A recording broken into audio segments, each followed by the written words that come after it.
The watcher's echo. The rusted metal ladder groaned beneath my weight as I climbed toward the observation post. Each step echoed through the silence of the mountain range. I entered the circular room, my domain for the next 12 hours. Floor-to-ceiling windows offered a complete view of the dense forest valley below, stretching toward distant peaks. The panorama should have been reassuring. It usually was, but something felt different today.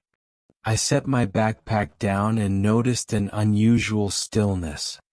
The typical mountain sounds, birds calling, small creatures rustling through underbrush, had diminished to occasional hesitant noises. Even the wind seemed to hold its breath as it passed through countless pine needles. "Standard procedures, Eliza," I whispered to myself, falling back on training to calm my rising unease. I retrieved my binoculars and began the first scan of my shift, methodically checking each sector according to protocol. The western valley looked normal, dark green slopes under a sky turning vermilion with sunset. But Jackson's words from our shift change echoed in my mind. "Watch the western valley carefully." My radio crackled, making me flinch. "Station 12, this is base. Radio check, over." I recognized Director Chen's voice, but something sounded off, distant and slightly distorted, like a voice underwater. "Base, this is Station 12. Reading you, over." My voice sounded steadier than I felt. "All quiet so far. Starting night watch protocols." The static lingered a moment too long before cutting off. I moved to the desk where Jackson would have spent his day. His logbook lay open and I frowned at what I saw. Where Jackson usually filled pages with detailed observations, wildlife movement, weather changes, hiker positions, the past week showed increasingly sparse entries. Today's entry consisted of just 3 words: "They're coming closer." Jackson had been acting strangely during our shift overlaps. Yesterday morning I'd found him standing at the western window, binoculars hanging and used around his neck, simply staring and mumbling words I couldn't distinguish. When I'd asked what he saw, he'd startled as if I'd woken him from sleepwalking. "Nothing. Just tired," he'd said, rubbing his eyes. "Double shift yesterday." But before leaving he gripped my shoulder hard enough to bruise. "Watch the western valley carefully tonight," he'd said, his green eyes intense and bloodshot. The memory sent a shiver through me despite the summer evening. I moved to check my equipment. Radio tested and functioning, emergency flare stocked and dry, first aid kit complete. The station felt unusually cold. I checked the small wall thermometer. 65 degrees inside, 70 degrees outside. The numbers made no sense. A dark shape draped over Jackson's chair caught my eye. His wool sweater. I picked it up, frowning. Jackson never forgot his sweater. It had been his grandfather's. I hesitated before checking the pockets, finding nothing in the left. I tried the right and felt paper. I withdrew a crumpled note with a series of numbers that looked like coordinates scribbled in Jackson's handwriting. Below the coordinates was a strange symbol, a spiral with small marks at regular intervals. I moved to the map table and traced the coordinates until I found the location. My stomach tightened. The spot was in the southwest quadrant, deep in privately owned land marked in red on our maps, off-limits to hikers, rangers, and observers alike. Silvercrest Research owned those acres. I set the note aside, unsettled but determined to focus on my duties. Outside, the last crimson light of sunset faded to black. My night watch had begun, and whatever Jackson had seen, or thought he'd seen, I needed to remain alert. I picked up my binoculars and trained them on the Western Valley. Hours passed as darkness consumed the mountains. I maintained my methodical scan of each sector, fighting the growing tedium of night watch. The Western Valley remained my primary focus despite the absence of any unusual activity. At midnight, I rose from the desk to stretch my legs. The mountains had settled into their nighttime rhythm. Occasional owl calls punctuated the otherwise perfect stillness. I completed another standard scan, moving my binoculars systematically across each quadrant. Then suddenly I saw it. A flicker of light caught my eye. I froze, adjusting the focus on my binoculars. There it was again. A distinct light source in the western sector, too steady for a campfire, too isolated for a hiker. The light pulsed with mathematical precision, exactly 5 seconds between each brightening. No natural fire behaved this way.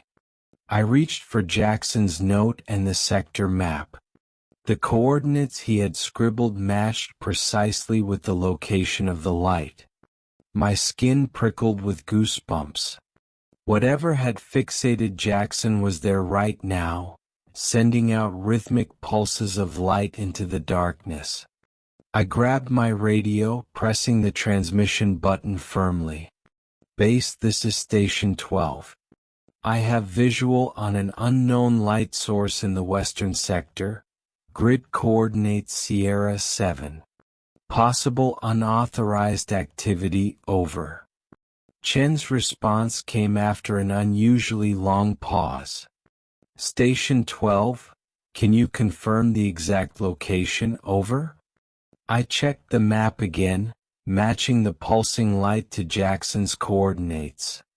Confirmed location is approximately 1 mile west of Thunder Creek, half-mile south of the old survey line. Appears to be on Silvercrest property, over. The radio remained silent for nearly 30 seconds. I checked to ensure it was still functioning. "Base, do you copy?" "Over." "There shouldn't be anyone in that area," Chen finally responded, his voice tight with an emotion I couldn't identify. "It's private property owned by Silvercrest. No permits issued." The silence stretched again. "Eliza, do not investigate. I repeat, do not leave your post. I'll send a ground team at first light." The urgency in Chen's voice sparked immediate suspicion. I'd reported dozens of potential campfires over 2 years, and Chen had never reacted with this level of concern. "What's in that area, Director?" The radio emitted only static. "Director, what's out there?" The static cleared abruptly. "Probably nothing. Just protocol for that zone. Stay put. Get some rest if you can, but maintain regular observation schedule. Base out." His tone had shifted dramatically, artificially casual, deliberately unconcerned. The sudden change only intensified my unease. I returned to my binoculars, focusing on the light. Unlike a campfire, it didn't flicker or waver. Each pulse brightened to the same intensity, held for exactly 2 seconds, and then dimmed for 3 before repeating.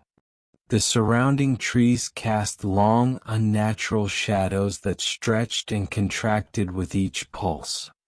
I documented everything in the logbook, drawing diagrams of the light pattern and noting the precise timing. Hours passed, but the light remained constant, never growing stronger or weaker, never deviating from its rhythm. No natural phenomenon I knew behaved this way. By 3 a.m., my eyes burned from constant observation, but I couldn't look away. The mathematical precision of the pulses suggested purpose, communication. Each flash seemed directed outward, or perhaps upward, from the forest. The coordinates on Jackson's note matched too perfectly to be coincidence. He had seen this before. The strange spiral he had drawn below the coordinates now seemed less like random doodling and more like an attempt to document what he had observed. Despite Chen's warning, I couldn't shake the feeling that understanding what happened in that restricted area was crucial. The pulsing light continued its broadcast into the night, and as I watched, a disturbing sensation crept over me, the unsettling feeling that while I observed the light, something behind that light was observing me in return. I watched the pulsing light until dawn broke over the western mountains. Even after it faded with the morning light, I couldn't shake the sensation of being watched. The next evening came quickly. I had spent most of the day reviewing atmospheric readings, skipping lunch to pore over historical data that might explain the strange weather patterns around the Western Valley. My stomach growled in protest as I climbed the familiar metal ladder to begin another night shift. I pushed open the door to find Jackson already inside the station. This was unexpected. His shift should have ended hours ago. He stood at the table with 2 plastic containers of food steaming in the cool air. "Thought you might want some company tonight," Jackson said. His smile looked strained, not quite reaching the corners of his eyes. The contrast with yesterday's behavior struck me immediately.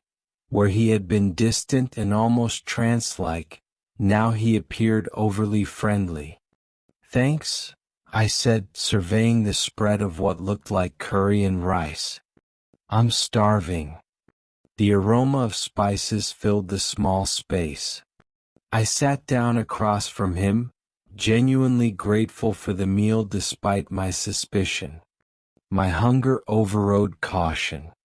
"Weather's been strange lately," Jackson remarked, spooning curry onto his plate. "Pressure systems aren't following normal patterns." I nodded, watching him carefully. "I noticed that too. Been looking at the data all day." Jackson maintained a steady stream of conversation about mundane topics: trail maintenance schedules, a new family of eagles nesting near the South Ridge, equipment that needed replacement. Yet every few minutes, his gaze drifted toward the western window, toward the ridge that held the pulsing light I had seen the night before. After his 5th glance toward the west, I decided to test him. I waited for a natural lull in conversation before speaking. "I saw a strange light last night," I mentioned, keeping my tone deliberately casual. I pointed through the window to the exact location. "Right about there." Jackson's fork froze midway to his mouth. The curry dangled for a moment before sliding back to his plate. "What kind of light?" he asked, his voice suddenly tight with intensity. I described the precise pattern, the 5-second pulses. Jackson's expression transformed. The forced casualness fell away, replaced by a mixture of fear and fascination that reminded me of his behavior yesterday morning. His eyes widened, pupils dilating visibly even in the station's bright light. "We should check it out," he suggested, leaning forward. An unusual eagerness colored his voice. "Together." "Chin explicitly told me not to," I countered, studying his reaction. "Said it's on private property." Jackson's hand clenched around his plastic fork, bending it slightly. "Chin doesn't understand." He pushed his half-eaten meal aside and leaned even closer. I've seen it before. It's been calling me. His voice dropped to a whisper, nearly reverent. Don't you want to know what's out there? What's changing our mountains? A chill ran down my spine. The look in Jackson's eyes reminded me of religious zealots I'd encountered. Absolute conviction mingled with desperate need. As he gestured emphatically, his sleeve pulled back, revealing a mark on his inner wrist that made my breath catch. Drawn in black ink was a symbol identical to the one I'd found on Jackson's note, a spiral with regular markings. What's that on your wrist? I asked. Jackson glanced down, surprise flashing across his face. He quickly pulled down his sleeve to cover the mark. Nothing. Just a doodle, he said, his tone suddenly defensive. Look, we should head out after dinner. It'll take about 3 hours to hike there if we move quickly. The rational part of my brain screamed warnings. Jackson was clearly not himself.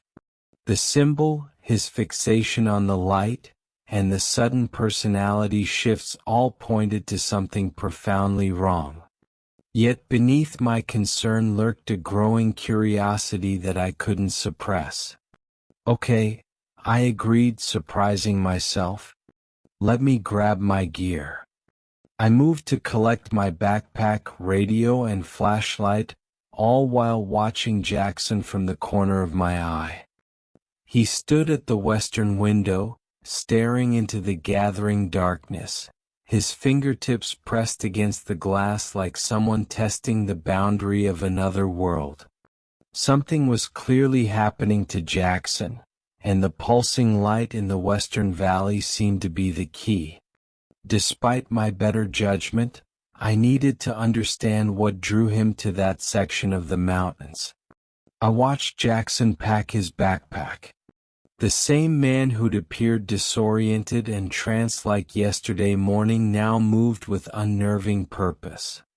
Night was falling quickly after our dinner, and following my unexpected agreement to investigate the light, Jackson had immediately sprung into action.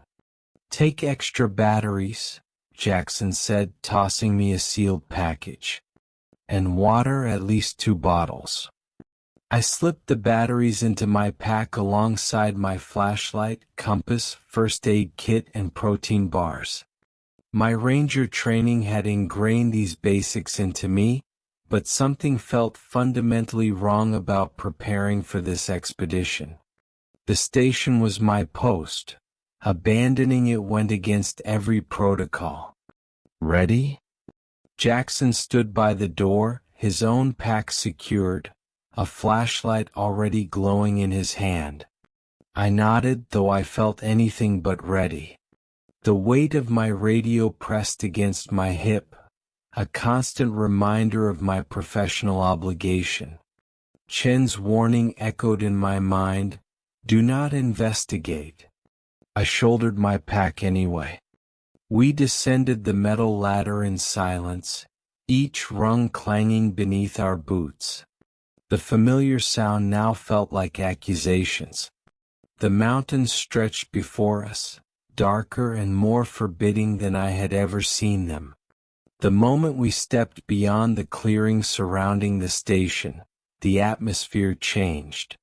The mountains had always been a source of comfort for me. Now they felt alien.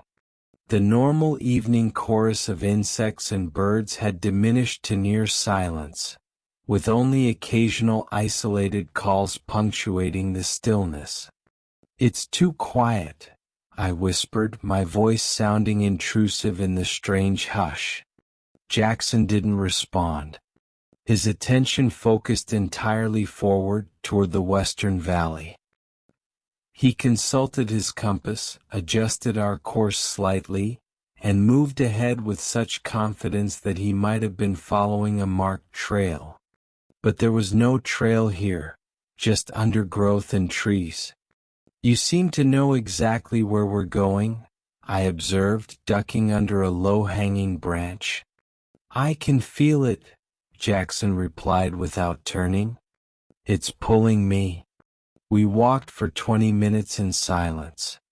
The forest grew denser, the space between trees narrowing until branches scraped against our jackets from both sides. I kept my flashlight beam trained on the ground, avoiding roots and rocks that threatened to trip us in the growing darkness. How long have you been seeing this light? I asked, navigating around a fallen log covered in phosphorescent fungi. 3 weeks, Jackson replied without turning around. At first just glimpses, then dreams. Now I see it even when I'm awake. His voice carried a flat, monotonous quality that heightened my unease. Gone was the animated colleague who once enthusiastically pointed out rare bird species or discussed weather patterns. This version of Jackson spoke like someone reading from a script. Why didn't you report it sooner? I did. Chin told me to ignore it. This revelation stopped me short. Chin knew and didn't investigate? Jackson continued walking without answering. An hour into our trek, my radio crackled to life, Chen's voice cutting through the unnatural silence of the forest. Eliza, regular check-in. I froze. Jackson turned to look at me. I hesitated, my thumb hovering over the talk button.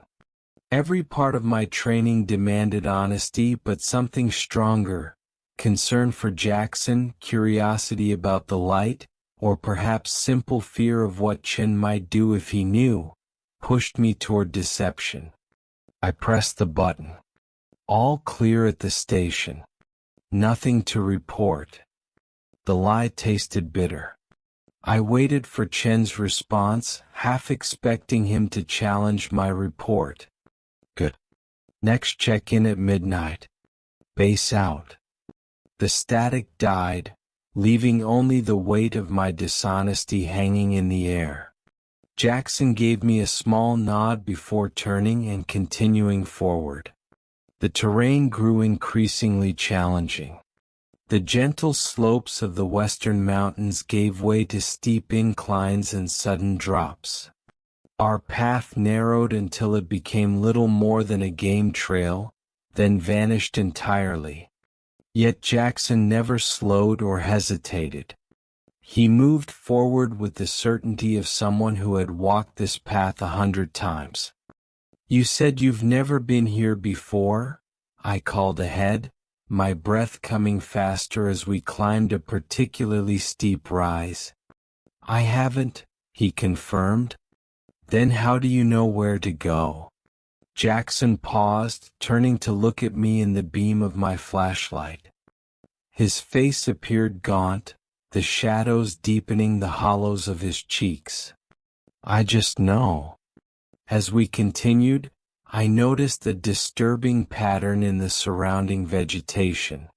The trees began to exhibit unnatural formations, their trunks bent at odd angles, not from wind or natural growth patterns, but as if pulled by some invisible force. All leaned in the same direction, toward our destination. I stopped to examine one particularly twisted pine. Its trunk curved almost 90 degrees, starting straight from the ground before bending sharply westward. The bark on the bent section appeared stretched and strained, like skin pulled too tight over bone. Jackson, look at these trees. He barely glanced at them. They're showing us the way. His pace increased, forcing me to jog to keep up. His breathing had changed, becoming shallow and rapid, not from exertion I realized, but from excitement. He moved with the anticipation of someone approaching a long-awaited reunion. When we stopped to drink water, I trained my flashlight on Jackson's face. What I saw sent a chill through me. His pupils had expanded to consume almost his entire iris, and within those black pools, I caught a faint luminescence, a subtle glow that reflected light that didn't exist in our surroundings. "Your eyes?" I whispered. Jackson blinked rapidly and turned away. "We need to keep moving." The rational part of my mind finally caught up with our situation. We were miles from the station, in unmarked forest, following a man whose behavior grew increasingly erratic, toward an unexplained phenomenon that had somehow altered him. "We shouldn't be doing this," I said, reality crashing down like a physical weight. "Let's go back." I took a step backward. Jackson's hand shot out, grabbing my arm with painful force. His fingers dug into my flesh with strength I didn't know he possessed. "We're close," he hissed. "It wants us both." His grip tightened for one terrifying moment before he released me suddenly. Without another word, he turned and continued walking. I stood frozen, rubbing my arm where 4 distinct finger marks were already forming. The rational choice was clear. Turn back, find my way to the station, radio for help. But as I looked behind me, the forest appeared unfamiliar, reshuffled somehow. The path we had forged had already been reclaimed by shadows and undergrowth. I wasn't certain I could find my way back alone. And beneath my fear lurked a stubborn curiosity. What had changed Jackson? What power could bend trees and alter a man's eyes? I followed him, partly from concern for his mental state, partly from fear of becoming lost, and partly from a compulsion to understand what waited ahead. My flashlight beam wavered between the ground before me and Jackson's back. Through the trees ahead, the first hints of the light appeared, pulsing with that same precision I had observed from the station. But here, unfiltered by distance and glass, each pulse felt physical, a pressure wave that pushed against my skin and vibrated in my chest. The light grew stronger with each step, painting the forest in alternating waves of illumination and shadow. We were getting close. The forest grew denser as we continued our trek toward the pulsing light. We had been hiking for another mile when the character of our surroundings changed dramatically. A wall of fog materialized ahead of us, rising between the trees like a physical barrier. The mist hung suspended in the air with unnaturally defined edges. I stopped and stared. This wasn't normal weather behavior. Fog should drift with air currents and spread through the trees. This remained stationary as if painted onto the landscape. Through its murky thickness, the emerald light we'd been following pulsed with greater intensity, illuminating the mist from within. The temperature suddenly plummeted as we approached. My breath clouded in front of my face, a sudden 20 degrees drop from just yards away. I grabbed Jackson's sleeve. "Jackson, this isn't right. Fog doesn't form like this." He didn't acknowledge me. His eyes remained fixed on the pulsing light beyond the fog wall. The emerald glow reflected in his dilated pupils, giving him an inhuman appearance. His mouth hung slightly open, his expression vacant. Jackson stepped forward mechanically, his movements stiff and unnatural. His head tilted at a precise angle that made my skin crawl. The motion reminded me of a bird studying something unusual, or a machine attempting to mimic human movement. "Can you hear it?" he whispered. "The humming. It's been in my head for weeks." I strained my ears but detected nothing beyond the unsettling silence of the forest. The normal nighttime sounds had disappeared completely. No insects chirped, no leaves rustled. The silence pressed against my eardrums like physical pressure. I pulled my radio from my belt to check in with base, to report this weather anomaly if nothing else. The display remained dark despite my attempt to power it on. I had replaced the batteries that morning. It should have worked perfectly. I checked my watch. The hands had frozen at exactly 11:17. I tapped the glass but nothing happened. Jackson moved into the fog without hesitation. I followed, keeping his silhouette in sight.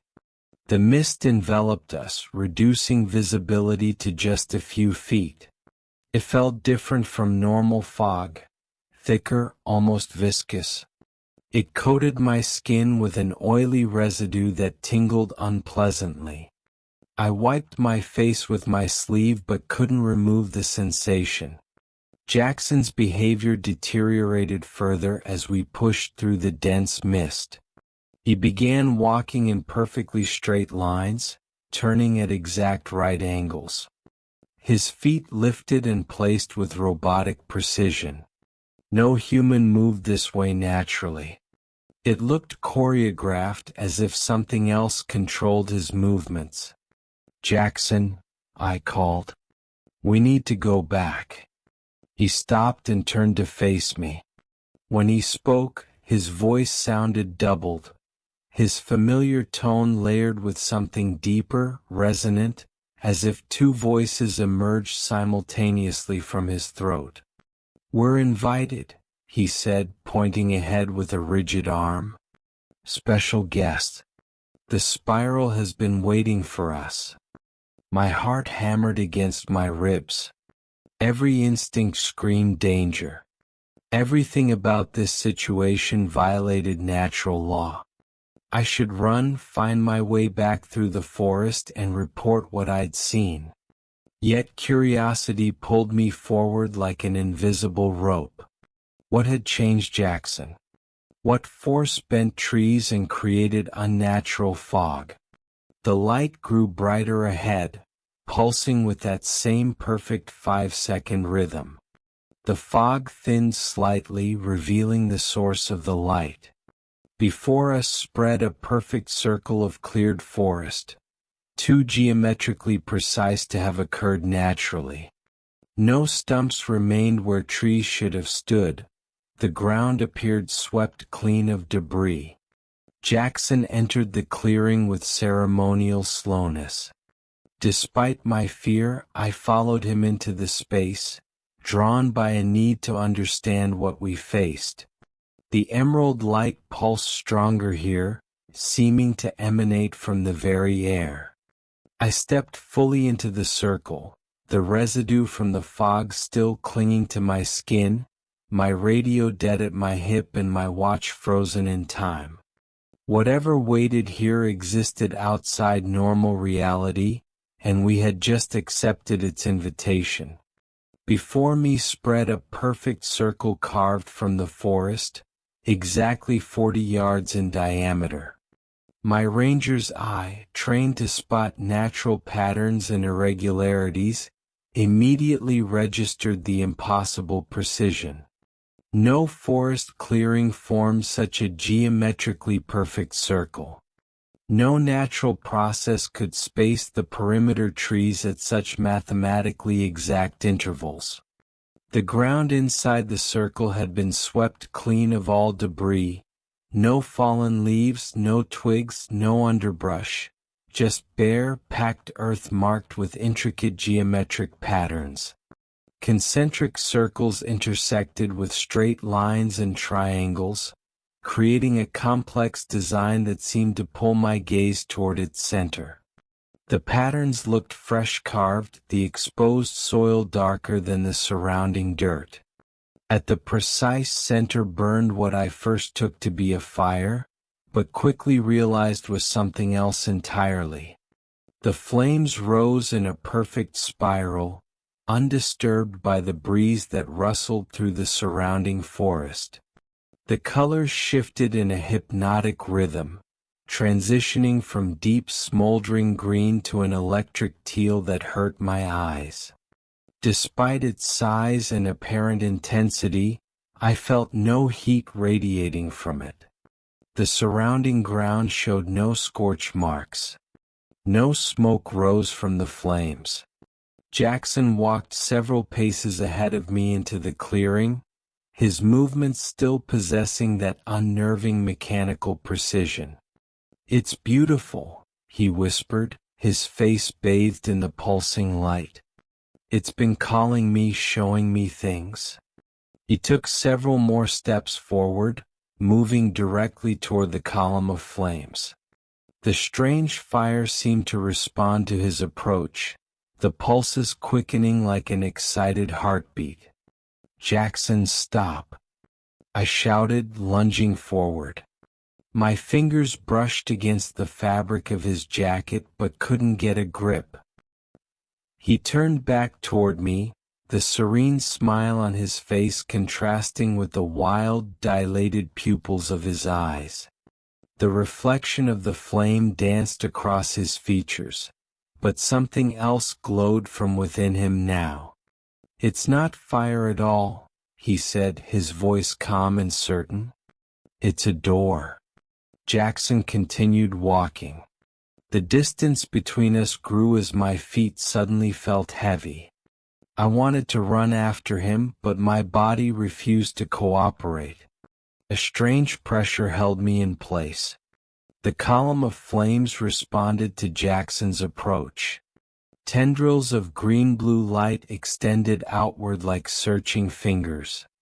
Jackson reached the edge of the fire and paused for just a moment.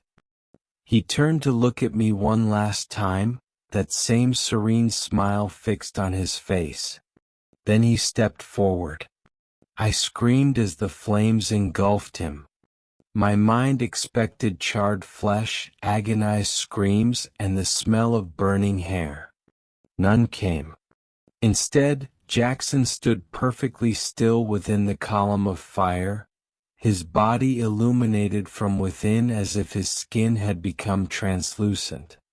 The flame neither consumed nor damaged him, it transformed him. His eyes opened, now glowing with the same green-blue light as the fire. His entire body pulsed in rhythm with the flame. When he turned to face me, his movements were fluid again but not human, too perfect, too graceful. He extended his hand toward me, his skin glowing from beneath, veins tracing patterns of light beneath the surface. "You should follow me," he said. The words seemed to vibrate inside my skull rather than travel through the air. "It wants us both." The fire column widened, creating a space beside Jackson. The tendrils of flame reached toward me now, stretching across the impossible clearing, beckoning with gentle, mesmerizing movements. The pulsing light synchronized with my heartbeat, slowing it and calming my fear. I staggered backward as the impossible fire reached for me, the tendrils of flame stretched across the clearing, pulsing with hypnotic rhythm. "Eliza," he called. "It's waiting for you too." Pure terror broke through the strange calm that had momentarily settled over me. When a tendril of green-blue fire extended toward my face like a probing finger, I turned and ran. I crashed through the undergrowth without direction or purpose, driven only by the primal need to put distance between myself and that thing. Branches tore at my jacket and face. I tripped over exposed roots but pushed myself up each time. The fog seemed thinner during my retreat but no less disorienting. I plunged through it blindly, the moisture clinging to my skin with that same oily residue. My lungs burned with exertion as I pushed deeper into the forest, constantly glancing over my shoulder for signs of pursuit. Every tree looked identical. The unchanging pattern of pine and oak created a maddening sameness that twisted my sense of direction. My compass remained useless. the needle spinning wildly like it had forgotten the existence of north. My watch still displayed 11:17, frozen in time. Without working equipment, and with the stars obscured by fog and tree canopy, I struggled to navigate. Hours seemed to pass in a panicked flight. My initial burst of adrenaline faded, leaving my muscles trembling with exhaustion. I slowed to a walk, then stopped to catch my breath against a large pine. The night had deepened to its darkest point. I guessed it must be close to dawn, though without functioning equipment I couldn't be sure. I rotated slowly, searching for any landmark that might orient Maine. The forest stretched identically in all directions, until I caught sight of something breaking the tree-line silhouette. A tall, angular structure stood out against the pre-dawn sky. The observation station. Relief flooded through me. I pushed my exhausted body forward, stumbling toward the familiar structure. The clearing around the station emerged from the trees, and I broke into a final desperate run across the open ground. My legs burned with exhaustion as I reached the metal ladder. I grabbed the railing and pulled myself upward one step at a time, my breath coming in ragged gasps. The familiar clang of the steps offered a momentary comfort that was quickly overtaken by fear. I reached the platform and fumbled with my keys, hands shaking violently. Once inside, I slammed the door shut and dragged the small desk in front of it. The barricade wouldn't stop anything determined, but the illusion of security was something I desperately needed. I staggered to the radio station, collapsing into the chair. My hands trembled as I reached for the transmitter. The green power light glowed steadily. Unlike my personal radio, the station equipment still functioned. I pressed the transmit button. Emergency at Silvercrest Station. Jackson is. I paused, struggling to find words that wouldn't sound insane. Jackson's gone. There's something in the forest. We need help. Static hissed through the speaker for several long seconds. I pressed the button again. This is Ranger Eliza Martinez at Silvercrest Station. Emergency situation. Please respond. The static cleared, and a voice broke through after a long pause, Chen's voice eerily calm. Eliza, we need you to return to the spiral. My blood turned to ice. I stared at the radio, certain I had misheard. What? Oh, did you hear me? Jackson walked into it. He's gone. You should follow him, Chen replied. The spiral has chosen you both. It's an honor. I checked the radio frequency dial, confirming I was connected to headquarters on our standard emergency channel. This was impossible. Chen, what's happening? Who's making you say these things?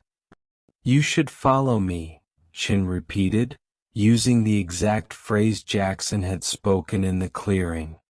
The radio then emitted a series of tones, 5 seconds on, 5 seconds off, that perfectly matched the pulsing pattern of the fire. The sound filled the small station room, seeming to penetrate my skull and vibrate against my bones. I threw the radio down, backing away as it continued its rhythmic pulse. My heart hammered against my ribs as I moved to the windows, scanning the surrounding forest. The eastern sky had just begun to lighten with the first hints of dawn, providing enough light to see the base of the station. Unnatural fog rolled between the trees, thicker than before, advancing toward the station like a living entity. It pulled around the base of the structure, climbing up the supports. Something moved within the fog, A dark silhouette approached the base of the station. A heavy thump echoed from below, followed by another. Something was on the ladder. Each impact resonated through the metal structure. Slow, methodical steps climbing toward me. Thump, thump, thump. The barricaded door wouldn't hold.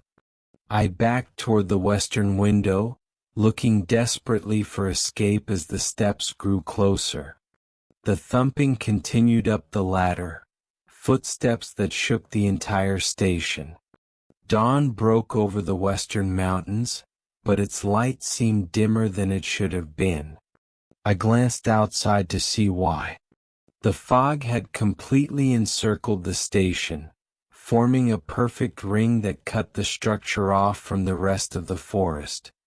The morning sun struggled against the dense mist, casting an eerie twilight across the observation room. I needed something to defend myself.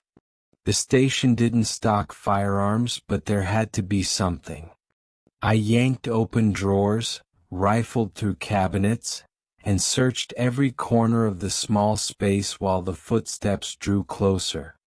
My fingers closed around a metal flashlight, heavy enough to use as a weapon if necessary. In another cabinet, I found a flare gun with 3 flares. The radio continued to emit those rhythmic tones, 5 seconds on, 5 seconds off, matching the pulse of the strange fire we had encountered.